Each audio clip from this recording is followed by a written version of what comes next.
Chapter 8. Will held the torch out in front of him like a sword. He held down the button and the brilliant beam cut through the night air. Will aimed the beam directly at Sam and the voids. Every one of the voids paused and scuttled round to face him. Their red eyes narrowed as if they were squinting. Will gripped the torch as firmly as he could and kept his aching thumb pressed down hard on the button. To his surprise, the white light from the torch began to change. Jagged shafts of light, like orange, blue, green and purple lightning, fizzed along the main beam. The voids hissed angrily. One began to back away. In the middle, Sam was bathed in the kaleidoscope of colours. His collapsed body began to stir. He lifted his head, and colour flooded back into his coat. His huge, dark eyes shone brightly. The void stumbled back in shock as Sam rose majestically to his full height. His whole body was now surrounded by a halo of honey-coloured light. Despite the effort, Will kept the torch focused on Sam. He saw Sam wink at him as the giraffe's body became as bright as a beacon in the woods. "It's just like the purple elephant," he said to himself in amazement. The whispering wood was suddenly a riot of colour and noise. The newspaper trees around the camp glowed, and the headlines on their trunks announced, "The new night zookeeper has arrived." Fluorescent flowers burst from the forest floor, adding to the colourful spectacle. Suddenly Will became aware of someone next to him. He glanced to his side and saw Rhea standing by him. She put a hand on his shoulder. "What's happening?" she asked in awe. "I don't know," he replied. "Everything seems so alive." There was a dazzling light behind them. They swung round towards the giant metal cage. All of the huddled giraffes were glowing, surrounded by the same golden light as Sam. There was a groan of metal. The prison around the giraffes began to creak and bend. The giraffes shone brighter and brighter until suddenly a bar pinged away from the cage. Within seconds, the rest of the cage snapped apart and tumbled to the ground. Immediately, the giraffes galloped forward and stood proudly in the line behind Will and Rhea. From every direction, other animals charged into the camp. Bumbling bees, green squirrels, racer robins, even a line of howler ants. All the forest creatures that had been hiding from the voids rushed to join Will, Rhea and the other giraffes. They buzzed and yelped, snapped and howled, and lined up to face the enemy. A cloud of pure white light, as bright as the moon, formed above the giraffes as 1,000 night butterflies took to the air, their delicate wings and bodies gleaming. The light that filled the camp was now almost blinding. Will smiled. He didn't feel alone or scared anymore. Instead, he concentrated the torch beam on the enemy. The damaged void leader rose onto his back legs and pointed at Will. It was the order to attack. The void started to cross the camp, but they seemed uncertain and moved slowly. "Charge!" ordered Will in reply, and ran straight towards the voids. Will aimed the powerful torch beam at the void leader.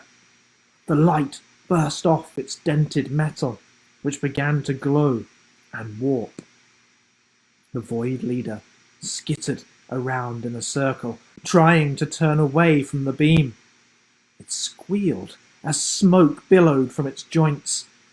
Suddenly, it could take no more, and it scurried away over the wall and into the woods. With their leader vanquished, the other voids were suddenly all fleeing, desperate to escape the intense, colourful light. They too turned and disappeared at speed into the woods. For a few seconds, the camp was quiet, before a huge cheer broke out. Will and Rhea ran towards Sam, and Will threw his arms around the giraffe's neck. "You saved me," said Sam. "I was so scared when you fell down," admitted Will, quietly hugging Sam's neck a little more firmly.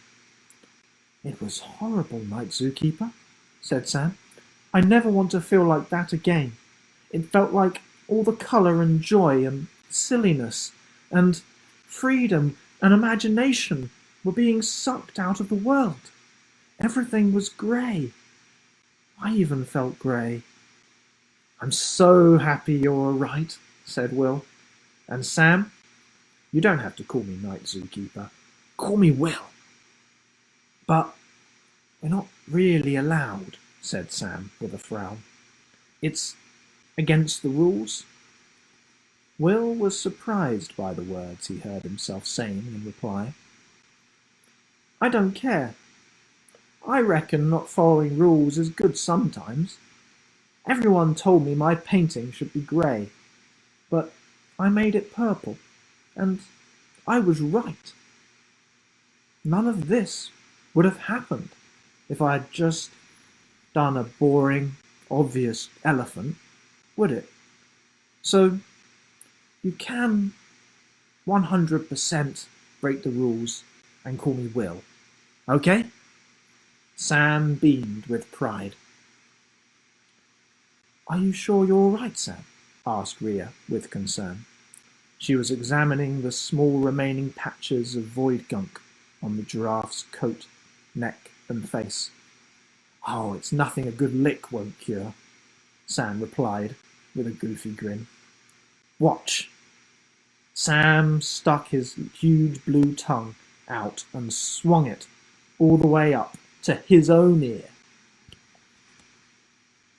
He stuck the tip inside his ear and rummaged around, cleaning away the gunk.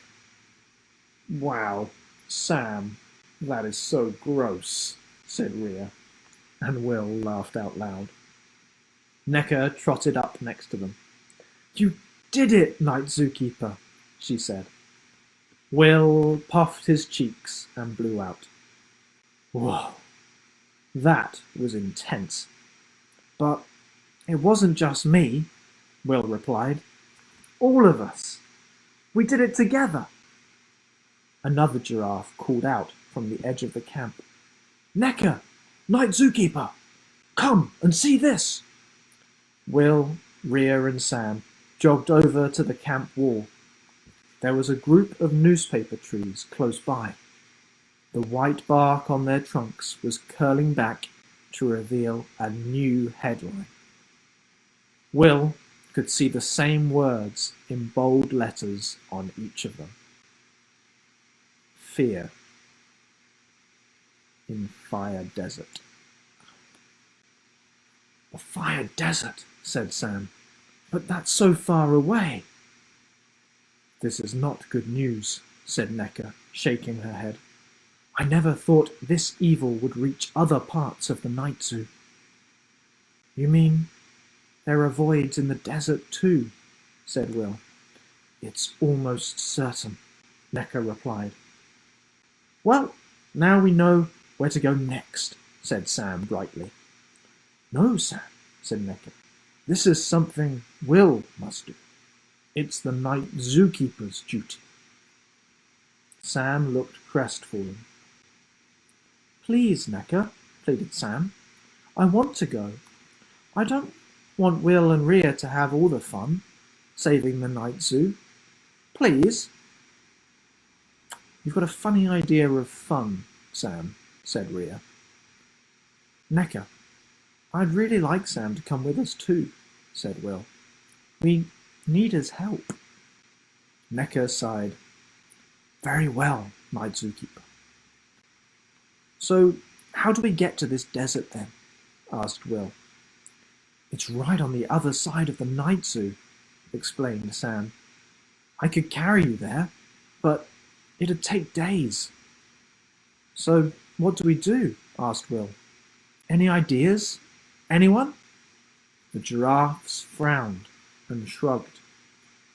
Rhea was deep in thought. Suddenly, her dark eyes flashed. I've got an idea, she said with a smile. Remember, when we didn't know what to do last time? When you were stuck in the cage? Of course, the orb, Will cried and stuck his hand into his pocket. He pressed the orb to his forehead. It filled with coloured lights. Shapes started to emerge. That's it, he whispered. The image became clearer. But this time it wasn't a single object. Instead, two images shimmered inside the swirling cloud of colours. The first was his torch, and the second was a golden eternity symbol. Will lowered the orb, and his eyes flew open. I think I know what to do, he said excitedly. I painted that symbol with my paintbrush, and when I came through the gates, my paintbrush turned into this. He held up his torch. He paused for a second and then flicked the switch. The torch jolted in his hand as a powerful beam shot out. Will struggled to hold on to it as the beam moved across the night sky. The torch seemed to be guiding his hand, and the beam was carving out a blazing symbol in the darkness. Above, a huge eternity symbol. Will, Rhea, and the giraffes watched in awe as a strange landscape started to appear within the floating symbol. A huge expanse of moonlit sand, a long snaking dune, and a silvery lake surrounded by palms. Most strangely, spiraling columns of flames like whirling, fiery trees dotted the landscape. They all stared at the fire desert beyond the portal. Will turned to his friends. Well, what are we waiting for? He asked. I'm not so sure, Will, said Rhea with a frown. Those fires look seriously dangerous. Where's your sense of adventure gone now? He asked her with a grin. She wrinkled her nose. Very clever, she said. Good point.